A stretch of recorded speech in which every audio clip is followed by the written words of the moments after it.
Hey there. My name's Chloe, and if you were to ask anyone, they'd probably tell you I'm the quiet one, always hanging back. I work as a lab assistant, which suits me just fine because it means less small talk and more focus on the nitty-gritty details. Life's pretty routine for me: work, home, and the occasional outing with my friend Lisa, who's as outgoing and lively as they come. Tonight, she somehow convinced me to join her at one of her famous house parties. Chloe, you've got to break out of your shell. It's just a few friends, and who knows, you might even enjoy yourself, she had insisted, practically dragging me out of my apartment. The moment we stepped inside, the contrast between us was stark. Lisa thrived in the lively atmosphere, her laughter echoing through the room as she effortlessly mingled with everyone. Meanwhile, I found myself pressed against the nearest wall, holding onto a soda like it was my lifeline. The music pounded in my ears, the crowd seemed overwhelming, yet there I was, trying to blend into the background. "Hey, you made it!" Lisa shouted above the music as she hurried back to me with a guy in tow. "Chloe, this is Tom. Tom, meet my best friend, Chloe." Tom was your typical good-looking guy, tall with a smile that probably got him out of trouble more times than it should. "Nice to meet you, Chloe. Can I get you something stronger than soda? Maybe loosen you up a bit," he joked, nodding at my drink. I managed to smile. "No thanks, I'm good with this." Lisa winked at me before being swept away by another group of friends, leaving me with Tom. Awkward, didn't even start to cover it. "So, Chloe, Lisa tells me you're the brains of the operation at your work, a scientist, right?" Tom tried to start a conversation, leaning against the wall next to me. "Lab assistant," I corrected him, tucking a strand of hair behind my ear. "I'm not really the brain, more like the hands." Tom chuckled. "Modesty, huh? That's rare." We somehow stumbled into a real conversation.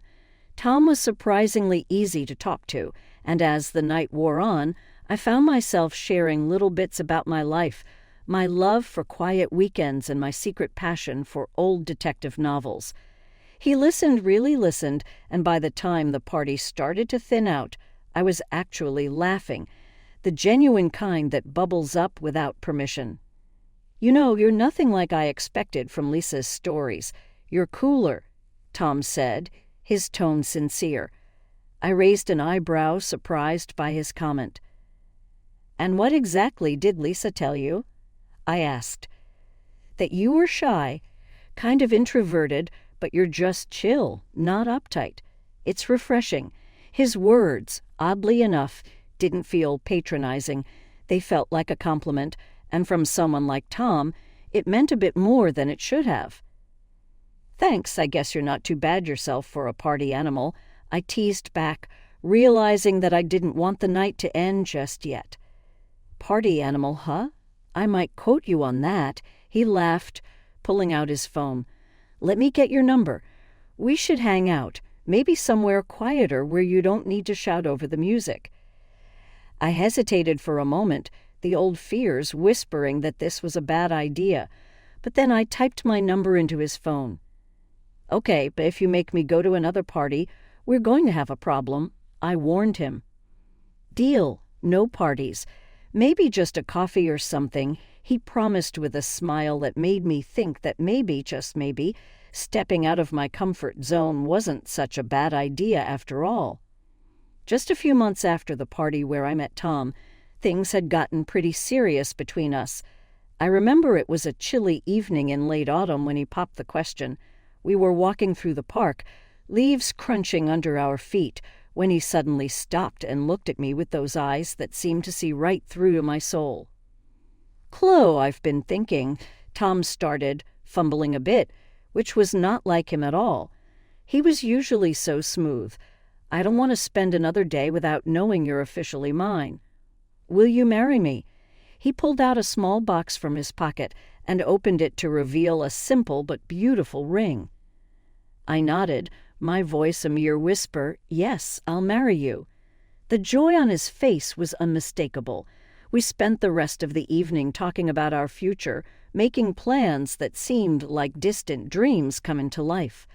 But the real test came when we decided it was time to meet his parents. Tom had mentioned his folks a few times before, but he always kept the details light. When the day came, we drove out to their place in the suburbs. It was a large, imposing house that screamed of old money and pride. Tom squeezed my hand as we rang the doorbell, giving me a reassuring look. His mom, Mrs. White, opened the door. Her smile was polite but didn't reach her eyes. "Thomas, you're here, and this must be Chloe," she said, her voice smooth but cool. Mrs. White led us into a lavish sitting room where Mr. White was waiting. He was a stern-looking man with a sharp gaze that felt like it was sizing me up. "So, Chloe, Tom tells us you work in a laboratory. That must be interesting," Mr. White said, his tone making it clear he was less than impressed. "It's rewarding work," I replied, trying to keep my voice steady despite the judgment I could feel weighing down each word. We were quite surprised to hear about the engagement. Mrs. White chimed in. "Weren't we, dear?" She looked at her husband, who nodded stiffly. "Yes, quite unexpected. You see, Chloe, we want what's best for Tom, and we hope you understand that," Mr. White added, his words heavy with unspoken implications. Tom jumped in. "Mom, Dad, I love Chloe, and she makes me happy. That's what matters, right?" "Of course, dear, but you must think practically, too," Mrs. White countered, her eyes cold and calculating. "We would like you both to consider signing a prenuptial agreement. It's just a formality, really, to ensure both your futures." I was torn. My heart ached at the formality of it all, at the cold, businesslike approach to what should have been a joyful occasion. But I loved Tom, and if this was what it took to be with him, maybe it was worth it. "If you think it's best," I said finally, trying to mask the hurt in my voice. "We think it's for the best," Mr. White affirmed, handing us a folder with documents. "Have a look and let us know your thoughts." The drive back was quiet. I kept thinking about the papers in my lap, but love, I figured, was worth a shot, even if it meant signing a piece of paper to prove it. It was a crisp morning in early spring when we tied the knot. The ceremony was to be held in a small local church, with just a few close friends and family members. I remember standing in front of a small mirror in a modest white dress that Lisa had helped me pick out, feeling a mix of excitement and nervousness. "Girl, you look stunning." "Tom won't know what hit him," Lisa exclaimed as she adjusted my veil. Her energy was infectious, and for a moment it eased my nerves. "Yeah, I just hope everything goes smoothly," I replied, trying to sound more confident than I felt. "Don't sweat it. It's your day. Just focus on you and Tom," she advised, giving me a reassuring pat on the shoulder. The ceremony itself was short and sweet. Tom looked handsome in his suit, and when he saw me walking down the aisle, his smile was all the assurance I needed. We exchanged vows, simple yet heartfelt. When the officiant pronounced us man and wife, and Tom kissed me, there was polite applause. It all felt right, despite everything. At the reception, which was really just a small gathering at a nearby restaurant, Tom's parents were distant. Tom's father, Mr. White, made a short toast. "We're here to celebrate Tom and Chloe," he began, his voice devoid of warmth. "May your union bring you the happiness you seek." It was so formal and cold that it might as well have been a business transaction, but I focused on the people who were genuinely happy for us, like Lisa, who was already on her third glass of champagne and narrating how we'd met to anyone who would listen. The day ended, and with it, our simple but meaningful wedding wrapped up. We drove to our new home, Tom's place, where I'd move in. It was a nice house not too far from his parents, which I soon found out meant his mom, Mrs. White, was over a lot. Each time she visited, she made it a point to casually mention how everything in the house was Tom's and how, in case of a divorce, I couldn't claim any of it. "Remember, Chloe, none of this is yours," she'd say, her voice dripping with fox kindness that made my skin crawl. I would just smile awkwardly, trying to hide how uncomfortable it made me feel. Tom would laugh it off every time, hugging me slightly. "Mom's just joking around. Don't take her seriously," he'd chuckle, but his laughter never quite reached his eyes. It was clear this was her way of reminding me of my place, making sure I knew that I was an outsider. But I kept hoping things would get better, that maybe, just maybe, Tom would eventually see how his mother's words were chipping away at our newly bliss. I did my best to settle in, putting effort into making our space feel like ours, not just Tom's. Yet, despite my efforts, Tom's parents, particularly his mom, Mrs. White, made it challenging. "Chloe, dear, why don't you rearrange these dishes? They should be organized better," Mrs. White often remarked during her frequent visits, her tone condescending as she inspected the kitchen cabinets I had just tidied. I would force a polite smile, my hands gripping the countertop's edge. "Sure, I'll take care of it," I'd reply, striving to hide my frustration. Tom tended to brush off his mother's remarks. "She has her own way of doing things, you know how it is," he'd say, dismissing it too easily. But it wasn't just about the dishes. It felt like everything I did fell short. One evening, while Tom and I were trying to enjoy a quiet dinner, his dad, Mr. White, dropped by unannounced. "Watching your spending, I hope. Remember, it's Tom's money paying for all this," he commented nonchalantly as he looked over the spread on the table. I bit my lip, feeling the sting of his words. "We're careful with our budget," I said, keeping my voice even. But the digs didn't stop there. Every chance they got, Tom's parents reminded me of my place. "Just make sure you keep the house clean for Tom. He works so hard. He shouldn't have to worry about coming home to a mess," Mrs. White would say, her words laced with a venom disguised as concern. And it wasn't just behind closed doors. Even in public, they had a way of belittling me. At a family gathering, I overheard Mrs. White talking to a relative. "You know, Chloe doesn't earn much. Pretty much lives off you, doesn't she, Tom?"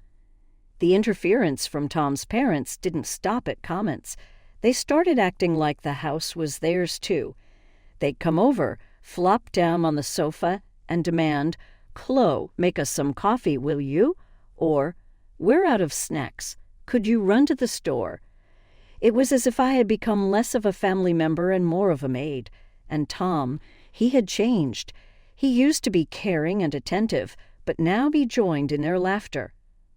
One day, while folding laundry, he said, "You do fold these all wrong, Chloe. Just how my mom showed you, remember." His tone was light, but the criticism stung sharply. His parents laughed along with him, and Mr. White added, "She's got to learn somehow. You can't baby her forever, Tom."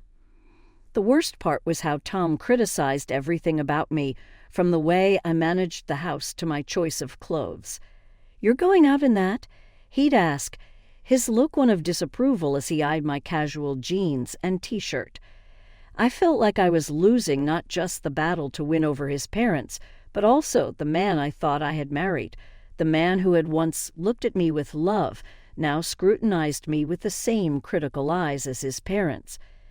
Each day grew harder, the atmosphere at home more suffocating. I started to dread waking up in the morning, knowing I'd face another day of veiled insults and open disdain. The stress of living under constant scrutiny and disdain had taken its toll on me.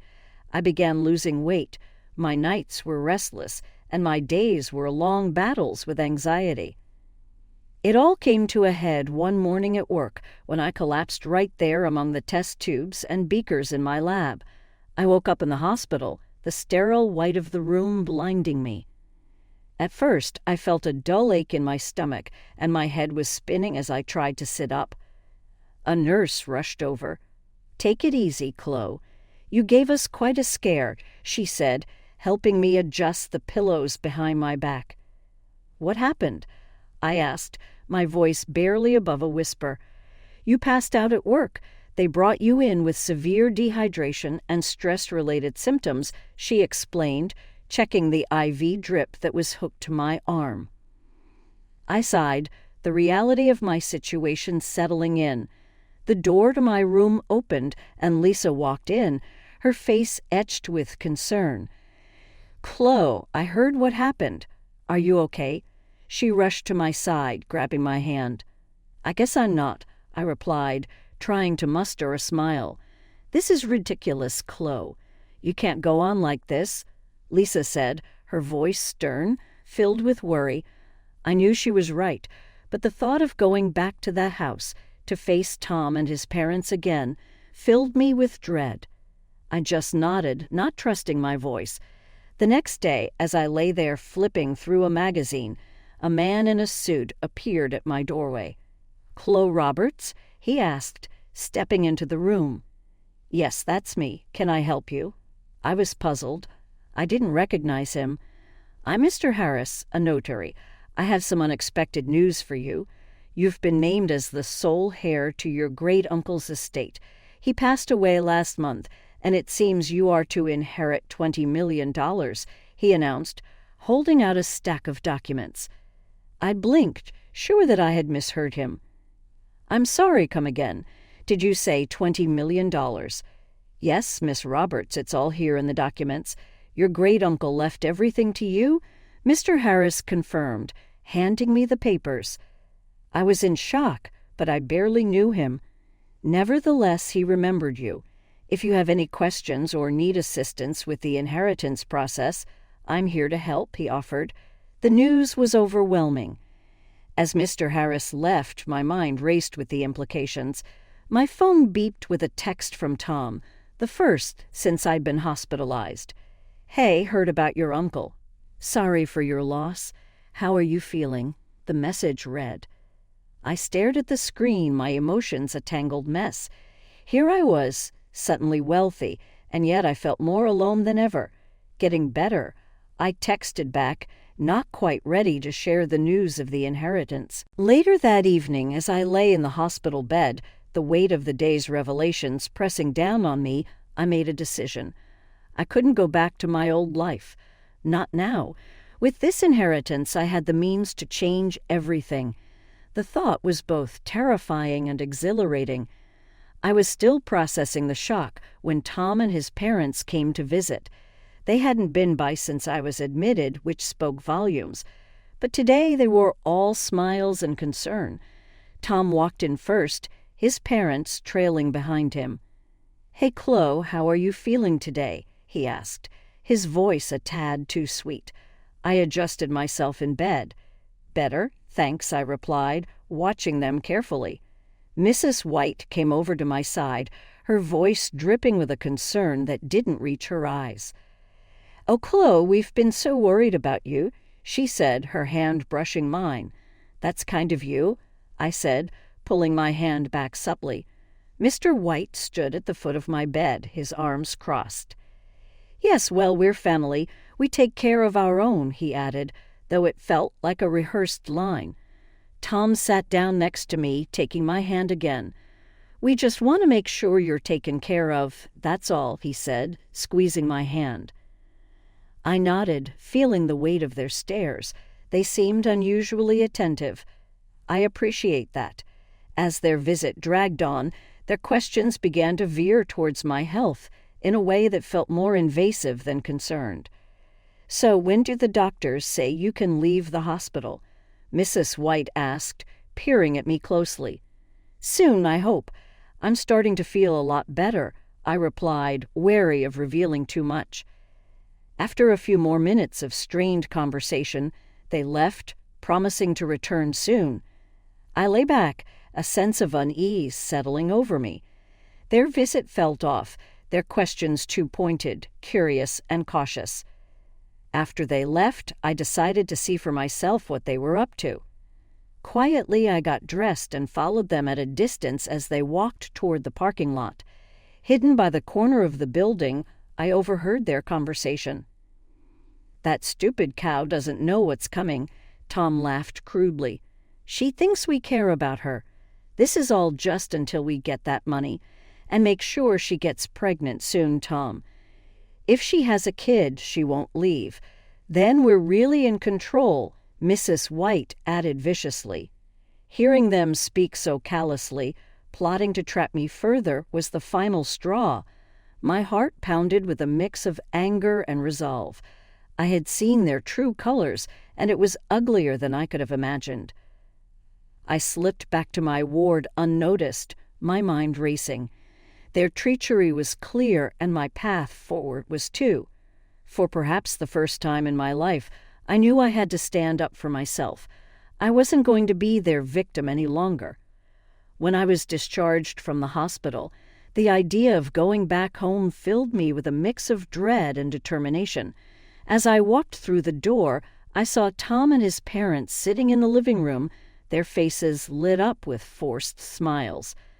Mrs. White even went as far as to cook my favorite dish, spaghetti carbonara, which sat steaming on the dining table. The sight was almost comical, her trying so hard to play the doting mother-in-law. Tom rushed up to me, his smile a little too bright. "Chloe, you're back.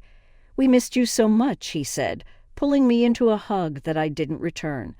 "Thanks, Tom," I said, pulling away gently. I glanced around at the staged setting, my resolve hardening. As we sat down to eat, the tension was palpable. They were trying too hard to act normal, but I could see the impatience flickering in Tom's eyes. It didn't take long before he dove straight to the point. "So, Chloe, when do you think you'll get the inheritance? There's so much we can do with it," he asked, trying to sound casual but failing miserably. I put down my fork, looking him straight in the eye. "Tom, it doesn't concern you because I'm filing for divorce," I stated calmly, sliding the divorce papers across the table towards him. The room went dead silent for a moment before a terrible scream erupted from Mrs. White. "Chloe, have you lost your mind? Think about what you're doing." Tom's face turned from shock to desperation. "Chloe, please, I love you. We can fix this. Don't throw away our marriage over a misunderstanding," he pleaded, his voice cracking, but I was done listening to lies. "A misunderstanding?" I echoed sharply. "Calling me a stupid cow behind my back is not a misunderstanding. I heard everything, Tom. Everything." Mrs. White's face turned red, her anger barely contained. "You ungrateful girl. We'll sue you for half of that inheritance, you'll see." I reached into my bag and pulled out a copy of the prenuptial agreement. "Actually, you won't," I said, tossing it on the table. "This says otherwise. You can't touch my inheritance." Tom and his parents stared at the document, the color draining from their faces. I stood up, my chair scraping loudly against the floor. I found a small apartment in a quiet part of town where the mornings were filled with the sounds of birds, not bickering. It wasn't just a new place. It was a fresh start. I spent the first week just settling in, buying a few pieces of furniture, some plants, making it mine. The silence was a stark contrast to the constant tension I had lived with, and I loved it. During these days of newfound solitude, I truly began to appreciate the peace I had been missing. One Saturday morning, I was out on my balcony enjoying a cup of coffee when Lisa came by. She burst through the door with her usual flair, holding a box of pastries. "Chloe, this place is fantastic," she exclaimed, setting the box on my new kitchen counter and hugging me tightly. "How are you holding up?" she asked. "Better than I have in years, honestly," I replied, pouring her a cup of coffee. "It's like I can finally think straight without all the noise." Lisa chuckled as she sipped her coffee. "I told you, you just needed to get out of that madhouse. So what's next for our free woman?" she asked, her eyes twinkling with curiosity. "I've been thinking about that a lot," I said, leaning against the counter. "Right now, I'm just enjoying the quiet, planning my next steps for the future." As the weeks passed, I reveled in my independence, meeting with a notary for the registration of the inheritance. But as expected, the peace didn't last forever. One evening my phone rang, pulling me away from a book I was reading. It was Tom. "Chloe, please, can we talk? I've been thinking," he said, his voice pleading. "Tom, there's nothing left to say," I interrupted, my voice firm yet weary. "Just hear me out. I miss you, and I was wrong," he pleaded, his voice cracking with emotion. "I'm sorry for everything. Can we try again?" he pleaded. "Tom, it's over. We can't undo what's been done. You need to accept that," I replied firmly, ending the call. Soon after, his mother began calling. Each voicemail grew more desperate and angry. "You ungrateful girl. After everything we've done for you," she shouted in one message. I deleted them without hesitation. Before long, Tom informed me of frequent arguments with his parents. He blamed them for insisting on the prenuptial agreement, which now shielded me from their greed. Each call, each desperate plea, reinforced my resolve to move forward. I was progressing, not regressing. The family's disputes and turmoil were no longer my concern, not my problem anymore.